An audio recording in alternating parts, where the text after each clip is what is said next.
බලන්න කියලා හිටින්නේ. අනේ හරි වැටෙන්නේ අනේ බය වෙන්න එපා. මම වැටේ සුමිත්‍රා. නෑ රෝහිත මං වට වැටෙන්න දෙන්නේ නෑ. අනේ හරි තව චුට්ටක් යන්න. අනේ මම වැටේ. හරි.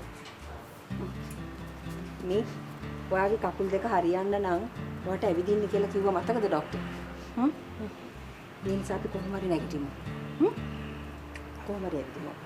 හරි අපි මේ චුට්ටක් එන්න පොතේ වැටෙන්නේ. ඔය වැටේ නෑ ඔයා බය වෙන්න එපා. මේ පැත්තට යන්න. බය නැතුව තියන්න කකුල. හරි. බය වෙන්න එපා.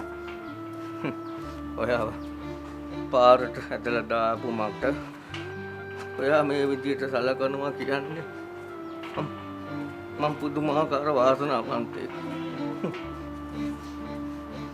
ඇයි? මම වගේ දුප්පත් කෙල්ලෙක්ව කසාද බැඳපු මේ වගේ වලව්කාරයෙකුට ඒ පිනම මදිද ඉතින්? ඒ පින් ඔක්කොම හේදිලා යනවා සුමිත්‍රා. මං කරපු පව් මතක් වෙනකොට මටම ලැජ්ජයි. අයියෝ රෝහිත මට දැන් ඕක අහලා ඇති වෙලා තියෙන්නේ. දැන් ඒව ඉවරයි. දැන් අපි ඉස්සරහ ගැන හිතන්න ඕනේ. ඉදිරි ජීවිතේට මුහුණ දෙමු. තව චුට්ටක් යන්න. හරි.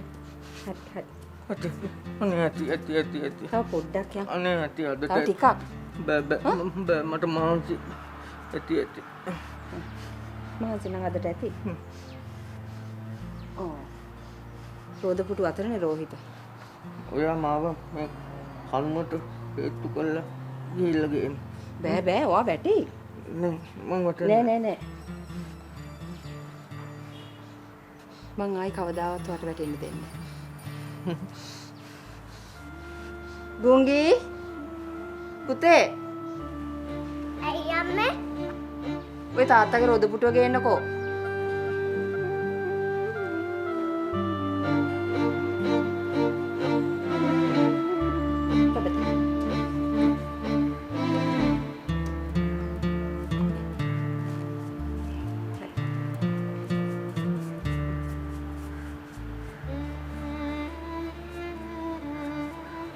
වැටේ.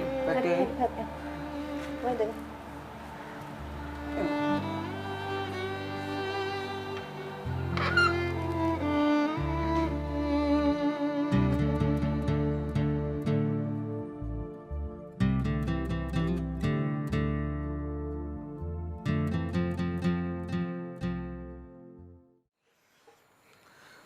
රෝහිතයට වෙච්ච දේත් එක්ක මට බයයි හාමුදුරනේ චුට්ටයා ගැන. කවදා හරි ඌටත් ඔය වගේ දෙයක් වෙයිද කියලා. දරපහම් බොරුවට හිත බය කරගෙන. චුට්ටිට එහෙම වෙන්නේ නැහැ. ඒ වුණාට හාමුදුරනේ ඌ මේ පාර ගමට ඇවිල්ලා හැසිරිච්ච විදිහත් එක්ක මට කොහෙත්ම හිතෙන්නේ නැහැ ඌ කවදාවත් ගමේ නතර වෙයි කියලා. චුට්ටිගේ හැසිරීම දරපාන් අමුතු විදියට හිතුවට මට නම් ඒකේ හිතන්න තරම් විශේෂයක් නෑ දරපාන්. එනවාට හාමුදුරනේ චුට්ටේ කියන්නේ එහෙම ළමෙක් නෙමෙයිනේ. කුරුණෑගල ලොකු ඉස්කෝලේට ගියාට පස්සේ තමයි මේ සේරම විචුරණ පටන් ගත්තේ. නෑ දරපාන්. දරපාන් චුට්ටෙව කුරුණෑගල ලොකු ඉස්කෝලේට යවි චුට්ටෙව වෙනස් වෙන කාලේ. ඒ කිව්වේ හාමුදුරනේ ඔය වයසේ ළමයි වැඩි වියට පත් වෙනකොට වෙනස්කම් පෙන්නනවා. චුට්ටක් මුරණ්ඩුකම පෙන්නනවා. ඒක නම් එහෙම තමයි හාමුදුරනේ.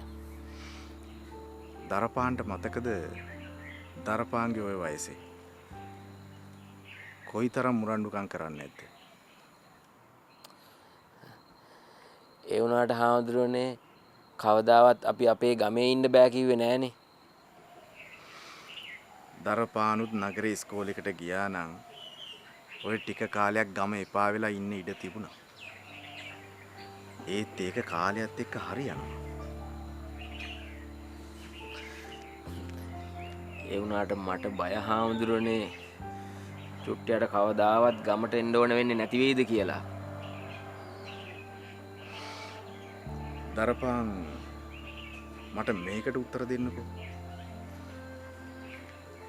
මොකද්ද හාමුදුරනේ? දැන් චුට්ටේ ගමට එන්නේ ඇයි? ගමට එන්නේ හාමුදුරනේ ගමේ ජීවත් වෙන්නනේ. අලුත් පෑස් දැන් සුමුදු මල් සුවඳක්ද සමගින්. සඳට අපි ලං වෙලා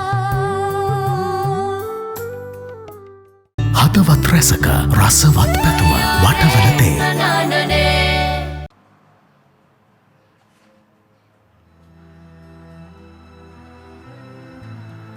දැන් රෝහිත ටික ටික ඇවිදිනවා මහත්තයා.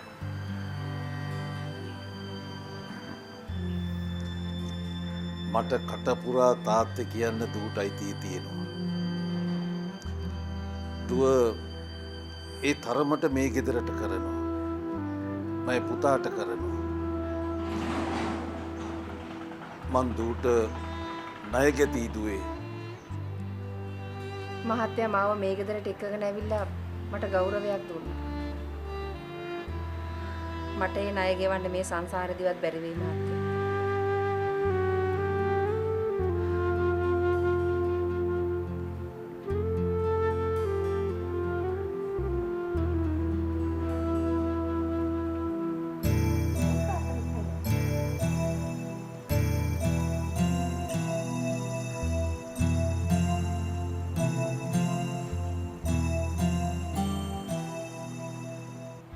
කෙල්ල තාත්තට තියෙන පුදුමාකාර ආදරය.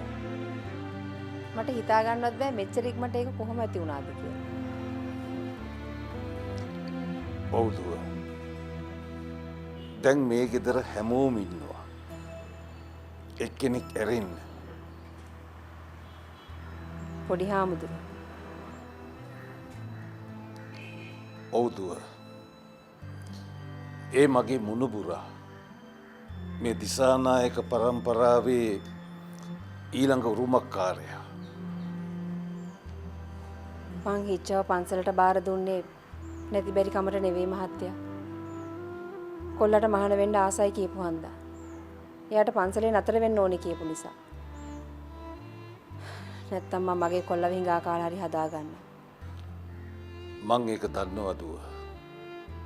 ඒ වුණාට දැන් ඒ තත්ත්වය වෙනස්. ඒ දරුවා මහා තේජවන්ත පරම්පරාවක ඊළඟ උරුමකාරයා. ඒ දරුවා ඉන්න ඕනේ මේ ගෙදර. මහත්තයා මට කියන්න හදන්නේ පොඩි හාමුදුරන්ව ආයි මේ ගෙදරට අරන් එන්න කියලා නේද? ඔව් දුවේ. ඒ දේ කරන්න පුළුවන් දුවට විතරයි. මම මැරෙන්න කලින් ඒ දේ කරන්න දුවේ. එතකොට දුව මට තියෙන ණය සේරම ඉවරයි. මේ තාත්තා වෙනුවෙන් ඒ දේ කරන්න දුවේ.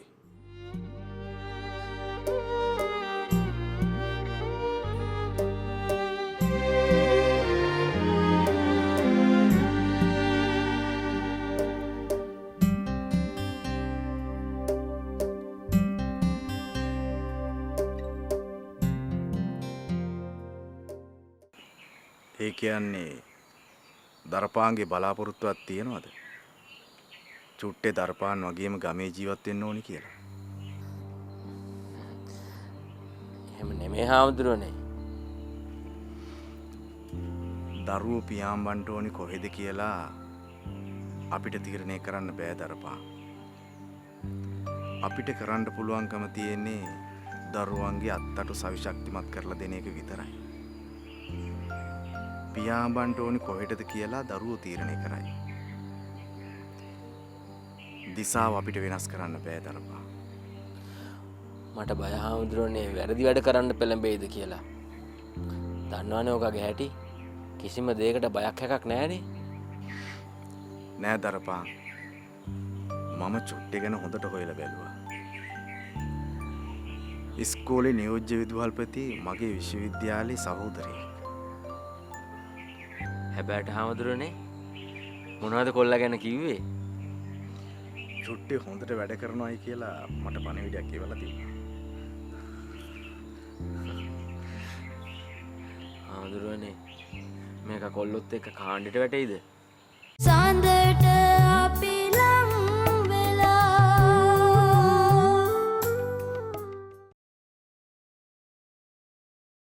දැන් කුමාරිකා හෙයා ඔයිල් මිලිලීටර් 100 බෝතලයක් සමග ෂැම්පු පැකට් 4ක්ම නොමිලේ. ඒක දරපාන් ඔය වයසේ හැටිනේ. අපිත් ඒ කාලේ යාළුවෝ රොත්තක් එක්ක හිටියේ. ඉතින් ඒක ඇති වැරද්ද මොකද්ද? මට දැනගන්න ලැබුණ විදියට නම් චුට්ටේ කියන්නේ විනයයෙන් ඊටාම හොඳ ළමෙක්. මට ඒක හිතා ගන්නවත් බෑනේ හාමුදුරනේ. මූ ගමට ඇවිල්ලා හිටියේ අලි වංශෙන්නේ. මට ඒකයි මූ ගැන බය හිතුනේ. ඔය වයසට ටිකක් කැපී පේන්න දඟලනවා. ඒක වයසත් එක්කම හරියනවා. ඒකට වැඩි හිටියෝ ඒ තරම් කලබල වෙන්න ඕනේ නැහැ. ඒ කියන්නේ ඔබ වහන්සේ කියන්නේ ඌ ඉස්කෝලෙන් අස් කරගන්න එපා කියලාද? එහෙම කරොත් දරපාන් ඒක දරපාන් කරන ලොකුම අනුවන වැඩක්. චුට්ටේට ওই විදිහටම ඉන්න අරින්න. හොඳමයි හාමුදුරනේ. ඔබ වහන්සේලා කියනනම් ඉතින් මට ඊට වඩා දෙයක් නැහැනේ. චුට්ටේ කියන්නේ ඊටාම දක්ෂ දරුවෙක්. එයාගේ දක්ෂතාවයේ තියෙන දිශාවට එයා යයි. ඒකට උදව් කරන්න දරපාන්. අපිට වඩා ඉහළින් දරුවෝ පියාඹන්න ඕනි. ඒකට අපි උදව් කරන්න ඕනි. අපිට ඕන විදිහට වැඩ කරන්න කියන්න අපිට අයිතියක් නැහැ. ඒක නම් ඇත්ත තමයි හාමුදුරනේ.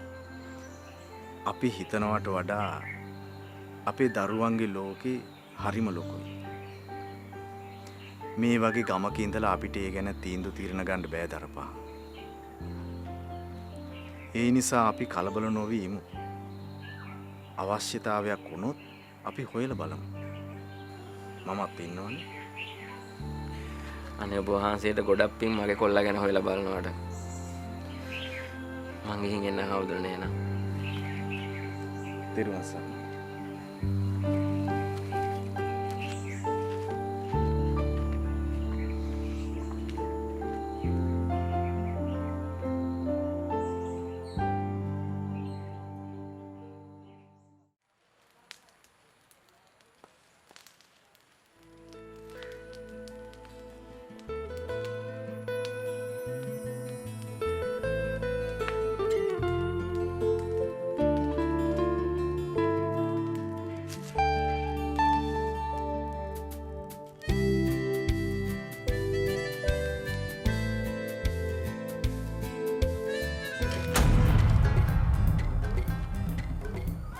හරියට මොනරියක් වගේ. බැලුවම ලස්සනයි. ඒත් කෑ ගහනකොට මොනරියක් වගේම කැතයි. ඒයි මම ඉන්නවා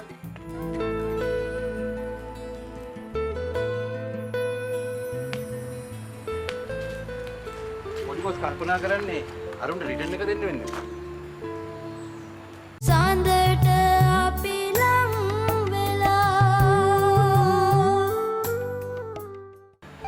ඉතින් ලොකු බොස් කිව්වේ පැත්ත කරලා ඉන්න කියලා.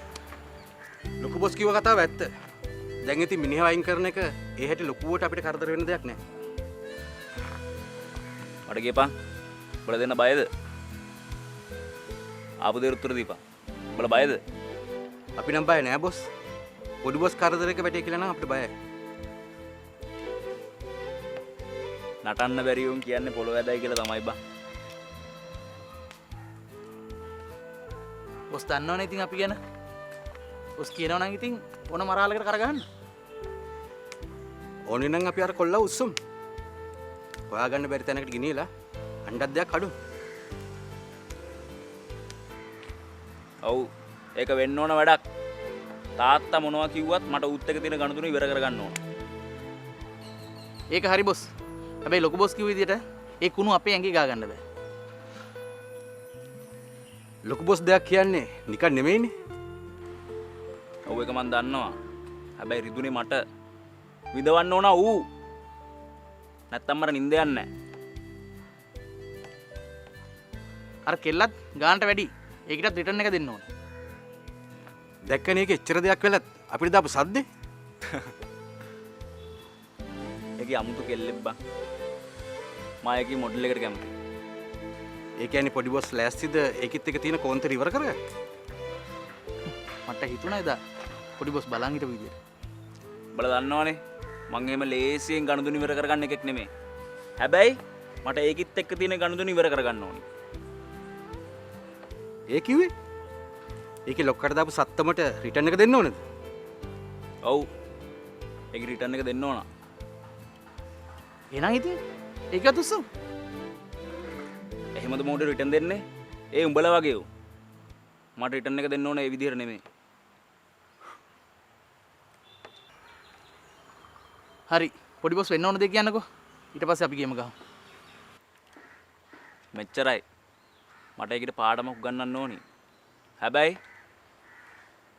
ඒක වෙනස්ම විදිහකට.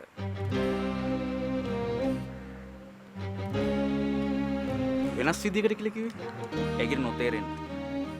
හැබැයි රිටර්න් එක දුන්නට පස්සේ තමයි ඒක දන්නේ ඒකට රිටර්න් එක දුන්නා කියලා.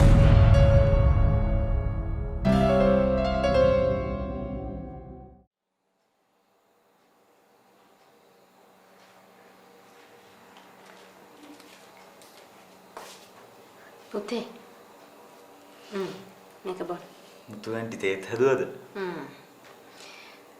දැන් මොකෝ මේ ළමයා බර කල්පනාවද? නෑ ඇන්ටි මම මේ කල්පනා කරේ මේ ෆැක්ටරි කාර්යෝ ගම්වලට කරන විනාශය ගැන. ඒක නම් ඉතින් එහෙම තමයි. මිනිස්සු ගස් කපනවා, කැලෑ එලි කරනවා, වතුරට වස විස දානවා. අනේ මන් දන්නේ නැහැ මිනිස්සුන්ට මොනවා වෙලාද කියලා.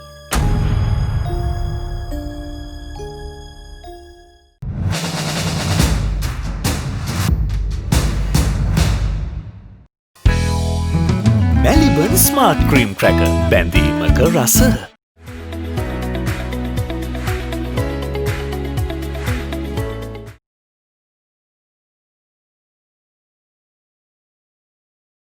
අපි ඕක ගත්තේ ගුංගෙට. අපිට යාට ඕක දෙන්න බැරි වෙයි. කමක් නෑ ජය. අපි යාව අපේ ළඟට ගන්න පුළුවන් උපරිම දේවල් කරා. මම හිමේ